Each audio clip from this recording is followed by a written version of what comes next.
Salut, c'est Cyril sur la chaîne Contrôle Bu, j'espère que tu vas bien. Si tu es nouveau ici, je parle principalement de tech, d'Apple, un petit peu de musique et de jeux vidéo, donc si c'est des choses qui t'intéressent, n'hésite pas à t'abonner. Dans cette vidéo, on va faire un petit peu le tour de 2025 avec toutes les annonces qu'Apple va nous faire. Toutes ces informations, j'ai été les chercher sur internet par des sources qui sont habituellement très fiables, des sites et des personnes qui arrivent à pré-shot presque 6 mois à l'avance les designs des prochains iPhones par exemple, ou encore les dates de présentation des keynotes 2 à 3 semaines avant les annonces officielles. Donc normalement les informations que je vais te donner dans cette vidéo sont assez solides. Le but de la vidéo c'est pas de rentrer point par point sur chacun des produits qui va sortir en 2025, sinon la vidéo elle va durer 2 heures. Là c'est plus une petite vidéo que je voulais te faire pour te dire voilà quels produits vont sortir en 2025 pour savoir si tu dois changer maintenant ou si tu as quelques mois à attendre pour actualiser ton produit. Voilà, pour la petite anecdote, moi j'avais acheté un iPad Pro de 10,5 pouces, donc je crois que c'était les deuxième génération d'iPad Pro, et quelques mois après l'iPad Pro 11 pouces avec le bord à bord et le Face ID était arrivé. Je l'avais pas forcément vu venir, je m'étais pas rencardé comme je le fais actuellement pour savoir quand les produits vont sortir, et cet iPad m'avait coûté environ 6 ou 700 euros, sachant que l'iPad Pro de 11 pouces qui sortait par la suite coûtait sensiblement le même prix. J'aurais pu avoir, si j'avais attendu 2 mois, le top du top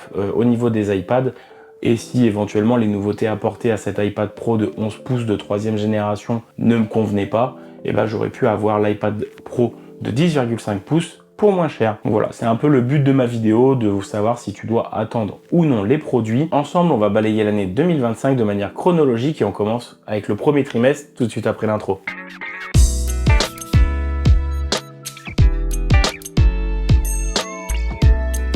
Donc sur ce premier trimestre, normalement vers la fin mars, voire début avril, on devrait avoir l'actualisation de l'iPad de 10e génération avec un iPad de 11e génération. Pas de gros changements majeurs sur cet iPad, si ce n'est du coup la compatibilité avec Apple Intelligence. Donc on peut imaginer à l'intérieur une puce A17 Pro ou A18 et pourquoi pas une puce Apple M1. Bon ça j'ai du mal à y croire parce que quand on voit que l'iPad mini qui est sorti, qui lui est compatible avec Apple Intelligence, il a juste bénéficié de la A17 Pro. Je pense que du coup cet iPad de 11e génération aurait la puce A18 et normalement la puce permettrait aussi l'iPad de 11e génération de pouvoir doubler sa mémoire RAM pour le rendre compatible avec Apple Intelligence. On devrait avoir entre 6 et 8 Go de RAM sur cet iPad de 11e génération. Sur le même moment, on devrait avoir également l'actualisation des MacBook Air. Apple avait apporté une petite amélioration sur la fin d'année dernière en doublant le stockage RAM, en les passant de 8 Go à 16 Go de mémoire RAM, de mémoire unifiée. Donc sur ces nouveaux MacBook Air, on aurait du coup la puce M4.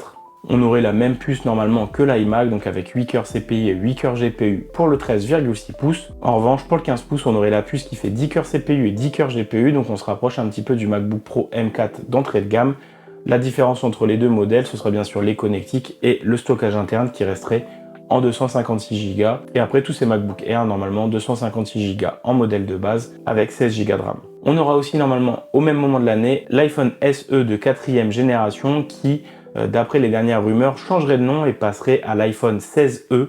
Donc ça fait un petit peu penser à l'époque aux iPhone 5C avec les petites coques comme ça de couleurs. Donc les iPhone 5C à l'époque étaient le modèle un petit peu low cost qui était sorti en même temps que les iPhone 5 ou 5S. Cet iPhone 16e ou SE de 4e génération viendra logiquement remplacer celui qui a été retiré du catalogue avec une prise USB-C. On aura un écran de 6,06 pouces, donc on n'est pas à 6,1, on est un petit peu en dessous.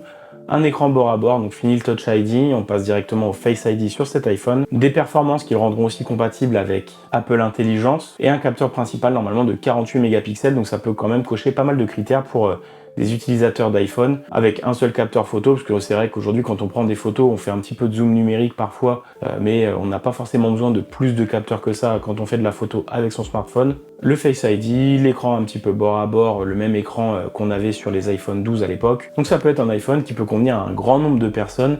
Au niveau du prix, on devrait être à peu près à 499 $, donc on a une légère hausse du prix comparativement à l'iPhone SE de 3e génération, qui devrait placer cet iPhone un poil au-dessus des 600 €. On devrait être entre 600 et 650 € pour la France. Donc ça fait une belle hausse de prix quand on voit le prix de l'iPhone SE de 3e génération. Et sur la même période, normalement, Apple devrait annoncer la sortie d'Apple Intelligence pour la France. Donc je pense qu'il y aura peut-être un petit event qui sera créé pour parler de tous ces produits en même temps et du coup de l'arrivée de l'Apple Intelligence sur les pays en Europe. On va s'intéresser maintenant au deuxième trimestre de l'année avec des sorties normalement plus prévues pour le mois de juin, des annonces qui devraient être faites au moment de la WWDC, donc la Worldwide Development Conference d'Apple, qui se tient généralement la première ou deuxième semaine du mois de juin. Donc c'est une semaine qui est réservée généralement aux développeurs où Apple présente, par exemple, il y a quelques années en arrière, ils nous avaient présenté les puces Apple Silicon pour que les développeurs puissent commencer à développer leurs applications sur des nouvelles architectures de puces ou sur des nouveaux OS. Donc ils nous présentent généralement iOS, macOS, etc. Donc toutes les interfaces logicielles et parfois aussi quelques annonces matérielles. Et cette année, on devrait avoir normalement, lors de la WWDC, la présentation des M4 Ultra. Et qui dit M4 Ultra dit actualisation du Mac Studio. Donc on aurait le Mac Studio en M4 Max et en M4 Ultra. Donc le Mac Studio, c'est le grand frère du nouveau Mac Mini, on va dire. Un ordinateur hyper puissant qu'utilisent beaucoup de créateurs de contenu. Les grandes améliorations qui devraient arriver dessus, du coup, sont ces fameuses puces M4 Max et M4 Ultra. Pas de refonte de design ou quoi que ce soit, ça serait vraiment juste une amélioration matérielle des puces. Et avec du coup la puce M4 Ultra, on devrait aussi avoir l'actualisation du Mac Pro. Donc le Mac Pro, cette grosse tour là qui coûte 8-9 000 euros, qui ressemble à une râpe à fromage, que pas grand nombre de personnes utilisent à part des professionnels qui ont vraiment besoin d'énormément de puissance. Donc c'est les deux actualisations qui devraient se faire au courant du deuxième trimestre pendant la WWDC. Donc on a déjà en 6 mois 5 nouveautés annoncées par Apple. Le reste du coup ça se passera sur la fin d'année avec le troisième trimestre et la fameuse keynote de septembre, keynote dans laquelle sont présentés du coup les nouveaux iPhones, nouvelle Apple Watch, et cette année on aura l'Apple Watch de 11e génération qui fêtera officiellement les 10 années de commercialisation, puisque oui, l'Apple Watch avait été présenté en septembre 2014, mais sa sortie officielle et sa commercialisation n'a eu lieu qu'en avril 2015, donc 2015-2025. On fêtera du coup cette année les 10 ans de commercialisation de l'Apple Watch. Normalement, il n'y aura pas de refonte de design complète, puisqu'Apple l'a déjà fait l'année dernière. D'après les rumeurs, on aurait bien sûr une nouvelle puce, du coup la puce S11 qui accompagnerait la sortie de cette Apple Watch. On aurait potentiellement aussi normalement un capteur de glycémie, ça fait plusieurs années qu'on en entend parler. Donc la montre nous permettrait de détecter si on a du diabète ou non, donc ça peut être quand même une belle avancée en termes de santé pour le grand public. Et on garderait normalement le même design que l'Apple Watch actuelle, la série 10 en 46 mm pour les grands modèles et 42 mm pour les petits modèles. Ça ne sera pas la seule Apple Watch qui sera actualisée cette année, on aura l'Apple Watch Ultra de 3e génération qui elle aussi sera équipée du capteur de glycémie pour savoir si on a du diabète et qui aussi, d'après les rumeurs, nous permettrait d'avoir une étanchéité améliorée pour la natation et les sports nautiques, notamment la plongée sous-marine. Vous pourrez descendre encore plus loin, donc plus de 100 mètres avec l'Apple Watch Ultra de 3e génération. Et ce n'est pas tout. Au niveau des Apple Watch, Apple, normalement, devrait aussi actualiser son Apple Watch SE. Apple Watch SE qui devrait être équipé d'un châssis, d'un boîtier du coup en plastique, un petit peu comme les iPhone 5C, qui permettrait d'avoir des couleurs un petit peu plus pop. Un plastique qui serait quand même d'une grande qualité, ça permettrait de,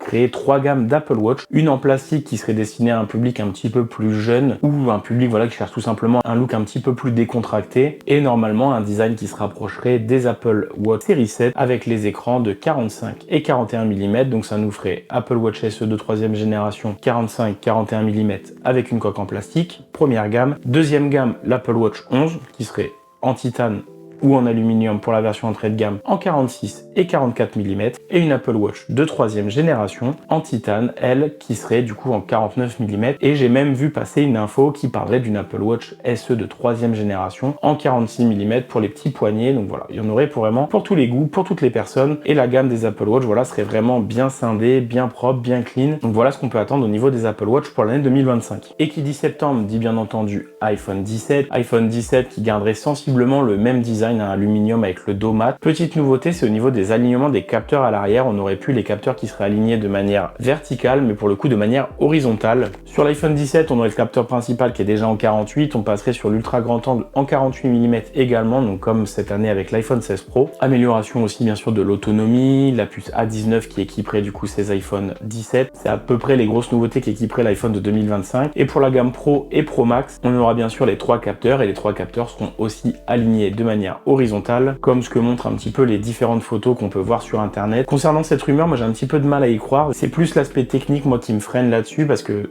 Si on part du principe que l'intérieur de l'iPhone, vous avez sur la face avant les capteurs de Face ID qui prennent quand même pas mal de place à l'intérieur, et on voit que du coup l'encoche de Face ID commence où les capteurs photo s'arrêtent. Si on a les capteurs photo qui sont alignés en haut, on ne peut pas avoir à l'avant les capteurs de Face ID puisque techniquement il faut faire un choix ou l'un ou l'autre, à moins de remonter le Face ID et de redescendre un petit peu les capteurs photo comme voilà l'emplacement un petit peu centré du Google Pixel au niveau des photos. Sinon techniquement je sais pas comment ça peut être réalisable, alors après je me trompe probablement, mais ça me semble un petit peu compliqué. Et après sur les infos par contre des améliorations de cet iPhone 17, on aurait les 3 capteurs photo qui passeraient pour le coup en 48 mégapixels, donc le capteur principal, le téléobjectif et l'ultra grand angle. Donc les 3 capteurs en 48 mégapixels. Donc pour le téléobjectif ça va être une nouveauté, les 2 autres étaient déjà équipés du 48 mégapixels. Et enfin tu l'as sûrement vu passer cette info aussi, on parle d'un iPhone 17R. Donc un iPhone qui serait très très fin, il aurait une épaisseur de 5,5 mm, donc on se rapproche un petit peu des iPad Pro avec la puce M4 en 13 pouces qui eux font 5,1 mm. Donc c'est un iPhone je pense où il y aura beaucoup de compromis à faire parce qu'une telle épaisseur forcément ça va réduire la taille de la batterie. Sur cet iPhone on n'aura pas non plus la possibilité de mettre une carte SIM physique, il faudra impérativement mettre une carte SIM électronique. Donc si ton opérateur ne propose pas cette option, bah tu pourras pas partir sur cet iPhone là. On aurait d'après les rumeurs normalement un seul capteur photo aussi sur cet iPhone. Au niveau de l'autonomie je sais pas ce que ça peut donner parce que bon l'iPhone 16 pour le coup même si les batteries n'ont pas été beaucoup améliorées, on sent que l'autonomie est au rendez-vous. Donc est-ce que Apple a trouvé quelque chose de manière logicielle pour faire en sorte que les iPhones soient beaucoup moins énergivores et c'est ce qui va leur permettre cette prouesse technique de pouvoir affiner au maximum l'iPhone. Donc voilà pour les annonces de septembre, on termine avec cet iPhone 17R et on va finir du coup avec le 4e trimestre de l'année avec du coup des sorties prévues pour octobre-novembre à peu près. On aura bien évidemment l'actualisation des MacBook Pro avec la puce M5. On n'a pas encore d'écran OLED pour ces MacBook Pro, donc on voit que les MacBook ont un cycle à peu près de vie de 5 ans si je puis dire. Donc je t'ai fait un comparatif en prenant les MacBook Retina, les MacBook avec la Touch Bar et les MacBook avec les puces Apple Silicon. Je te mets le tableau voilà à l'écran, on voit que les MacBook Retina sont sortis à partir de 2012 et se sont arrêtés du coup en 2016 et on a eu du coup 5 MacBook différents. En 2016 la sortie des MacBook Pro Touch Bar jusqu'à l'année 2020-2021 où les MacBook du coup Touch Bar 13 et 16 pouces ont été remplacés par les MacBook Apple Silicon avec les puces M1 Pro, M1 Max. On a eu quand même le MacBook Pro avec la Touch Bar jusqu'à M1 et M2 pour le MacBook entrée de gamme et du coup le nouveau design du MacBook entrée de gamme si je puis dire a été actualisé avec la puce M3. Donc ça sera clairement pas l'année pour avoir un MacBook avec un nouveau design et avec un écran OLED. L'écran OLED serait normalement attendu pour 2026 voire même 2027. Donc on aura voilà l'amélioration de l'autonomie une fois de plus, les nouvelles puces M5 qui vont rendre ces MacBook Pro encore plus puissants avec M5 Pro et M5 Max. Apple a déjà fait l'effort si je puis dire cette année d'augmenter le stockage de base. Donc tous les MacBook Pro sont en 512 Go et au minimum 16 Go de RAM pour M4 et 24 Go de mémoire RAM de mémoire unifiée pour la gamme M4 Pro. Donc là on aura vraiment une petite amélioration et rien de fou pour les MacBook Pro avec la puce M5. Et normalement avec la sortie de ces MacBook Pro, on aurait aussi l'actualisation de l'iPad Pro qui lui aussi serait équipé de la puce M5. Sachant que la grosse majorité des nouveautés a déjà été introduite l'année dernière avec la puce M4, on a des iPads plus fins avec un nouveau design. L'écran OLED tandem sur ces iPads, donc là je pense que ça sera également comme le MacBook Pro une amélioration de puissance sur l'iPad et il n'y aura pas de grosses refontes, de grosses nouveautés sur ces iPads. En tout cas les rumeurs n'annoncent rien à ce niveau là, vraiment juste l'actualisation de la puce M5. Donc comme tu l'as vu, beaucoup de nouveautés en 2025 au niveau des produits et ça ne s'arrête pas là, il y a 5 autres produits qui devraient sortir courant de l'année avec pas vraiment de date précise, mais ces produits là sont attendus en 2025. On aura la 2e génération des AirTags avec une nouvelle puce de localisation qui permettra de rendre la géolocalisation beaucoup plus facile pour tes objets. Les AirPods 3 de 3e génération qui vont être enfin actualisés. On aura un design qui sera amélioré, qui sera un petit peu copié aux AirPods 4 puisque les AirPods 4 sont un petit peu plus fins et d'après les retours qu'Apple a eu sur ces AirPods 4, ça convient à un plus grand nombre d'oreilles, chaque oreille étant unique. Pour des écouteurs c'est assez difficile, donc ces AirPods Pro de 3e génération aborderont un nouveau design un petit peu plus fin pour mieux s'adapter à la grande majorité des oreilles de l'humanité. Ils seront équipés d'une nouvelle puce, la puce H3 qui va permettre une meilleure réduction de bruit et une meilleure qualité audio, et on aura aussi l'apparition de nouvelles fonctionnalités santé puisqu'on voit très bien depuis quelques années que Apple avec ses AirPods Pro se dirige quand même beaucoup sur la santé auditive, et ben là on aura aussi de nouvelles fonctionnalités au niveau de la santé. On aura un capteur de température qui sera directement intégré au niveau des AirPods Pro, et aussi l'apparition d'un moniteur de fréquence cardiaque qui sera aussi lui mis directement dans ces AirPods Pro. Donc pour les personnes qui n'ont pas d'Apple Watch, c'est des fonctionnalités qu'on retrouve déjà sur l'Apple Watch. Donc si tu n'as pas d'Apple Watch mais que tu veux avoir un suivi au niveau de la santé, ce sera possible maintenant avec tes AirPods Pro de 3e génération.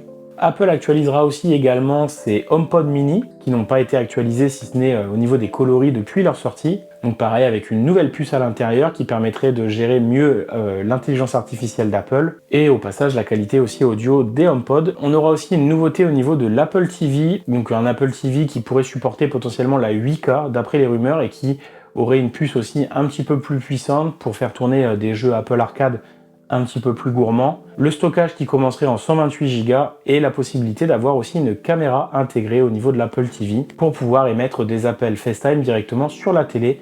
Donc ça serait potentiellement une caméra de 12 mégapixels avec le cadre centré comme ce qu'on retrouve depuis quelques années sur les iPads et les MacBooks. La dernière nouveauté aussi que j'ai vue, ce serait un Apple Home Sub. Donc ça serait une sorte de HomePod avec écran intégré, un petit peu comme ce que proposent Google et Amazon avec leurs assistants vocaux. Donc ça serait voilà une sorte de gros HomePod avec un écran où vous pourrez gérer du coup toute l'interface de la maison, que ce soit les lumières, toute la partie domotique qui est gérée par Apple HomeKit pour être gérée grâce à cet appareil. Donc un assistant vocal avec un écran en gros que vous pourrez mettre un petit peu partout dans la maison et qui viendrait en complément de ce que vous avez déjà au niveau des HomePod actuels.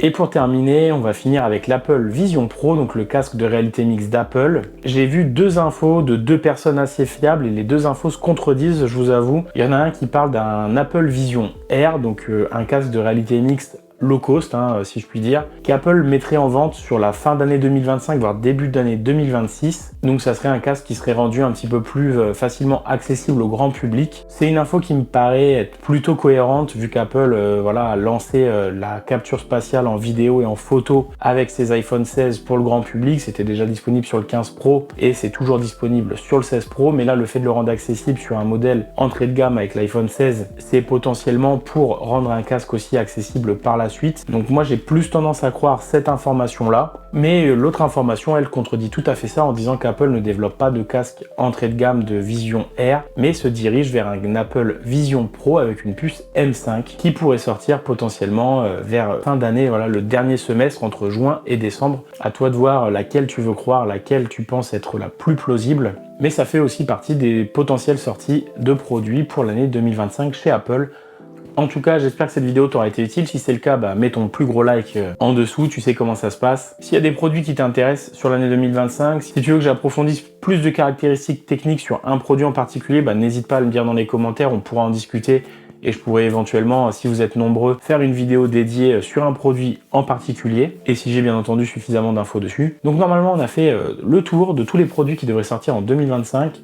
Désolé pour la voix, là j'ai été récemment très malade, je récupère petit à petit ma voix, je sens que ça commence à partir en cacahuète sur la fin de la vidéo. Je te remercie en tout cas de l'avoir suivi jusqu'au bout. Je vais reprendre du coup les sorties de vidéos de manière un petit peu plus régulière parce que là ça va un petit peu mieux. Donc n'hésite pas à t'abonner si tu veux rien louper au niveau du contenu. Il y a quelques vidéos qui vont arriver très prochainement. Tu peux me suivre sur mes réseaux si ça t'intéresse également. J'essaye de rester un maximum actif sur mes réseaux. J'ai pas forcément besoin de ma voix pour m'exprimer. Donc n'hésite pas à me suivre, tu as toutes les infos dans la description. C'était Cyril sur la chaîne Contrôle Bu. Je te dis à très bientôt pour une prochaine vidéo. Salut!